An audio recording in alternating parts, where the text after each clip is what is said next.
বাবা আমার একটা শত্রু আছে যে কিনা আমার পিছনেই পড়ে আছে, তার খেল খতম করতে চাই। আরে এই জঙ্গলির কাছে না এসে আমার সাথে চল, ভালো সাধু আছে। আ আ দাঁড়া, তোকে মজা দেখাচ্ছি। আরে বাবা আমাকে নিচে নামাও, আমার ভয় লাগছে। আ আ আ আ আ যা ওর চুল নিয়ে আয়। হ্যাঁ যাইতেছি। আরে ভাই সালা, দাঁড়া সালা। আরে আমার চুল। বাবা এই নাও। আরে এ কোথায় আসলাম?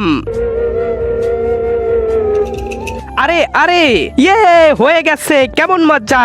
আরে এটা কি করছো আমার সাথে? হা হা কেমন মজা বল। এখন দেখো আমি কি করি। হ্যাঁ বাবা করো করো। আরে এ তো ল্যাংটা হয়ে গেছে। হা হা হা হা। দাঁড়া শালা, এখন তোর ভিডিও করব, দাঁড়া। আরে আরে এটা করিস না, ভিডিও করিস না। আরে আরে বাবা বাবা এক কাজ করো, ওকে পেটে ঘুষি মারো। তার আগে তুমি যদি ইন্ডিয়ান হও